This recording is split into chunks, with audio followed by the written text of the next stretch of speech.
Hi മക്കളെ, എല്ലാവർക്കും സുഖം തന്നെയല്ലടാ. സോ നാളെയാണ് നമ്മുടെ സ്വന്തം ഫിസിക്സ് പരീക്ഷ. എല്ലാവരും ക്ലിഞ്ചനായി തന്നെ പഠിക്കുന്നുണ്ട് എന്ന കാര്യമാണ് എന്നെ ഉറപ്പാണ്. സോ പല മക്കളും എന്നോട് ചോദിച്ച കാര്യമാണ്, സാറേ ഫോമുലാസും ന്യൂമറിക്കൽ ക്വസ്റ്റ്യൻസും ഒക്കെ ഞങ്ങൾക്ക് ഈ ലാസ്റ്റ് മൊമെന്റിൽ പോലും അങ്ങ് കുഴഞ്ഞു മറിഞ്ഞു കിടക്കുകയാണ്. സോ അതിന് ഞങ്ങൾക്കൊരു സൊല്യൂഷൻ വേണം. So guys, here comes the solution. എല്ലാ ഫോമുലാസും നമ്മൾ ഇതാ ഒരൊറ്റ വീഡിയോയിൽ സെറ്റാക്കി എടുക്കാൻ പോവുകയാണ്. മുഴുവൻ ഫോമുലാസും എൻ്റെ മക്കൾ ആവശ്യപ്പെട്ട പോലെ നമ്മൾ ഇതാ സെറ്റാക്കി എടുക്കാൻ പോവാണ്. തയ്യാറല്ലേ? ലൈക്ക് ചെയ്ത് വീഡിയോ കാണാൻ തുടങ്ങുക. അതിനുമുമ്പ് ഒരു കാര്യം നിങ്ങളെ ഓർമ്മിപ്പിക്കട്ടെ. ഇന്ന് രാത്രി കൃത്യം 7 മണി എന്ന് പറയുന്ന സമയമുണ്ടെങ്കിൽ കേരളത്തിലുള്ള മുഴുവൻ 10ാം ക്ലാസ് വിദ്യാർത്ഥികളെയും നമ്മുടെ സൈലത്തിന്റെ SSLC ചാനലിൽ കൊണ്ടുവരേണ്ട ഉത്തരവാദിത്തം നിങ്ങളുടേതാണ്. സോ ആ ഒരു പവർ, അല്ലെങ്കിൽ നിങ്ങൾക്ക് വേണ്ടി ഞങ്ങൾ ഇത്രയും നൽകുമ്പോൾ നിങ്ങൾ നിങ്ങളുടെ കൂട്ടുകാരെ ഇങ്ങോട്ട് കൊണ്ടുവരിക. സൈലത്തിന്റെ ക്ലാസ് എത്രത്തോളം വർത്താണ് എന്ന കാര്യം നിങ്ങൾ അവരോടൊന്ന് ഷെയർ ചെയ്യുക. അത് മാത്രം നിങ്ങൾ പറഞ്ഞാൽ മതി. ബാക്കി അവരെ പഠിപ്പിച്ചെടുക്കുന്ന കാര്യം അണ്ണനേറ്റു നിങ്ങൾ പേടിക്കേണ്ട ആവശ്യമില്ല. അത് നമ്മൾ പൊളിച്ചിരിക്കും മക്കളെ. റൈറ്റ്, തയ്യാറല്ലേ? സോ ലൈക്ക് മാക്സിമം ബൂസ്റ്റ് ചെയ്യുക, മാക്സിമം ലൈക്ക് ചെയ്ത് നോട്ടിഫൈ ചെയ്ത് വയ്ക്കുക, മറക്കരുത് ലൈവ്. ഇനി നമ്മുടെ കാര്യത്തിലോട്ട് കടക്കാം. നമുക്കറിയാം, എഫക്ട്സ് ഓഫ് ഇലക്ട്രിക് കറണ്ടിൽ നിന്നും മാത്രമേ ന്യൂമറിക്കൽ ക്വസ്റ്റ്യൻസ് ഓണപ്പരീക്ഷയിൽ ചോദിക്കാൻ സാധ്യതയുള്ളൂ. കാരണം 3ാമത്തെ ചാപ്റ്ററായി EMI അഥവാ ഇലക്ട്രോ മാഗ്നറ്റിക് ഇൻഡക്ഷനിൽ ട്രാൻസ്ഫോമർ ഓറിയന്റഡ് ആയ ക്വസ്റ്റ്യൻസ് വരാൻ സാധ്യതയില്ല. ജനറേറ്റർ വരയ്ക്കുമാണുള്ളത് എന്നതാണ് വെപ്പ്, അല്ലെങ്കിൽ അതാണ് യാഥാർത്ഥ്യം എന്ന് നമുക്ക് കറന്റ്ലി വിശ്വസിക്കാം. സ്കൂളുകളിൽ ടീച്ചേഴ്സ് നൽകിയ ഇൻഫർമേഷൻ പ്രകാരം ട്രാൻസ്ഫോമർ ഓറിയന്റഡ് ആയ ക്വസ്റ്റ്യൻസ് വരാൻ സാധ്യതയില്ല. ജനറേറ്റർ വരെ പഠിച്ചാൽ മതിയാവും എന്ന രീതിയിലാണ് പറഞ്ഞിരിക്കുന്നത്. സോ എഫക്ട്സ് ഓഫ് ഇലക്ട്രിക് കറണ്ടിൽ നിന്ന് തന്നെയാണ് എല്ലാ രീതിയിലുള്ള ചോദ്യങ്ങളും വരാൻ പോകുന്നത്, ന്യൂമറിക്കൽസ് വരാൻ പോകുന്നത്. സിംപ്ലി ഫോമുലാസ് പറഞ്ഞു പോകുന്നതിനപ്പുറം യൂണിറ്റുകളും അത് റീഅറേഞ്ച് ചെയ്യപ്പെട്ടാൽ വരുന്ന കോംപ്ലിക്കേഷൻസും കൂടി നമ്മൾ ഇവിടെ സോൾവ് ചെയ്യാൻ പോവാണ് ഗൈസ്. സോ ആദ്യം ഇലക്ട്രിക് കറണ്ടിന്റെ ഫോമുല എല്ലാവരും അറിഞ്ഞിരിക്കണം. I=Q/T. നിസ്സാരമായ കാര്യമാണ്, പക്ഷെ ശ്രദ്ധിക്കേണ്ട കാര്യമാണ്. കറണ്ടിന്റെ യൂണിറ്റ് എന്ന് പറഞ്ഞാൽ ആംപിയർ ആണ്. അതുപോലെ തന്നെ ചാർജിന്റെ യൂണിറ്റ് കൂളംബാണ്. സമയം എഴുതേണ്ടത് സെക്കൻഡിലാണ്. ചിലപ്പോൾ സമയം നമുക്ക് ഏതിൽ നൽകാം? മണിക്കൂറിലോ മിനിറ്റിലോ നൽകാം. അതിനെ സെക്കൻഡിലോട്ട് മാറ്റുക. ചാർജ് കൂളംബിലായിരിക്കണം. ക്ലിയർ അല്ലേ? ആംപിയർ ആണ് കറണ്ടിന്റെ യൂണിറ്റ്. അതുകൂടി നിങ്ങൾ പഠിക്കണം. അടുത്തത് ഓംസ് ലോ.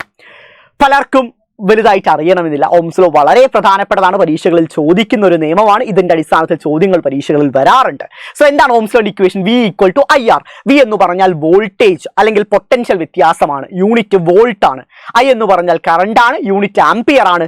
R എന്ന് പറഞ്ഞാൽ റെസിസ്റ്റൻസ് അഥവാ പ്രതിരോധമാണ്. യൂണിറ്റ് ഓം ആണ്. പഠിക്കുക, യൂണിറ്റ് ഓം ആണ്. അതെല്ലാം നിങ്ങൾ പഠിക്കുക. ഇതിനെ ഒന്ന് റീഅറേഞ്ച് ചെയ്ത് ചിലപ്പോൾ ഇങ്ങനെ ചോദിക്കാറുണ്ട്. R= എന്താ മക്കളെ? V/I. ഇതൊക്കെ നിങ്ങൾക്ക് അറിയണം. R=V/I. ഈ രീതിയിൽ ന്യൂമറിക്കൽ മാറ്റിയിട്ട് നിങ്ങളോട് റീഅറേഞ്ച് ചെയ്യാൻ പറഞ്ഞാൽ നിസ്സാരമായിട്ട് ചെയ്യാം. ഒന്നുമില്ല, ആറിനെ മാത്രം അവിടെ നിർത്തുക. I എന്ന് പറഞ്ഞ ഇവിടെ മൾട്ടിപ്ലിക്കേഷൻ ഫോമാറ്റിലാണ്, ഇവിടെ വരുമ്പോൾ ഡിവിഷൻ ആയിട്ട് മാറും. So that's it, V/I. അടുത്തതാണ് പൊട്ടൻഷ്യൽ ഡിഫറൻസ്.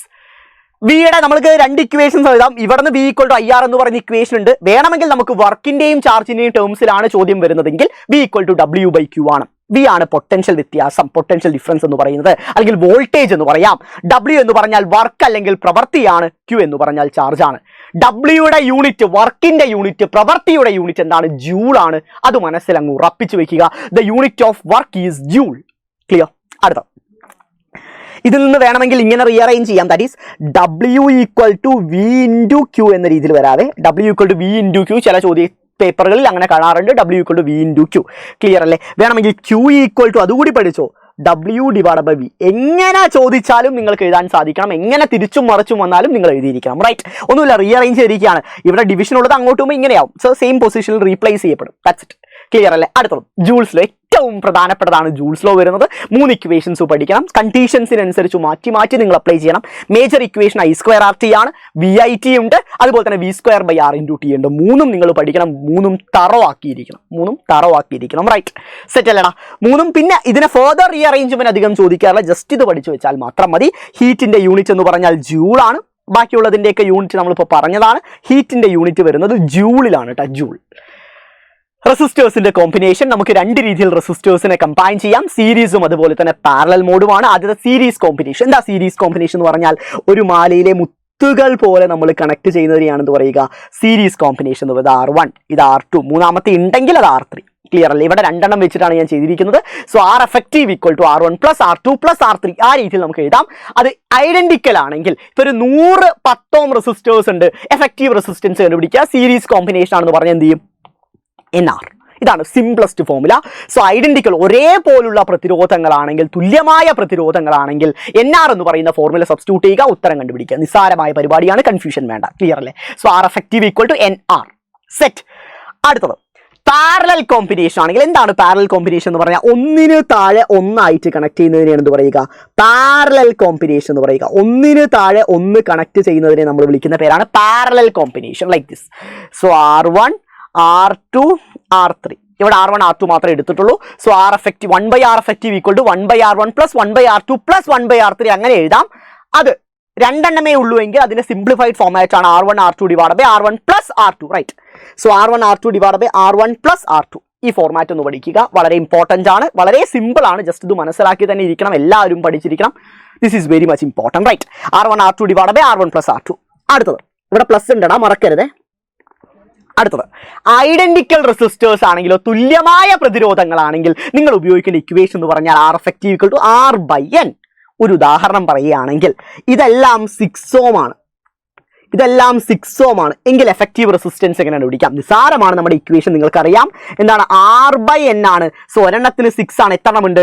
3 എണ്ണമുണ്ട്. So answer is 2 ohm. ഇത്രയേ ഉള്ളൂ, വേറെ ഒന്നും ചെയ്യേണ്ട ആവശ്യമില്ല. Answer is 2 ohm. ക്ലിയർ അല്ലേ? ക്രിസ്റ്റൽ ക്ലിയർ അല്ലേ? വളരെ ലളിതമായിട്ട് കണ്ടുപിടിക്കാൻ സാധിക്കും. നിങ്ങളൊന്ന് പഠിച്ചാൽ മാത്രം മതി. ക്ലിയർ? സെറ്റ്.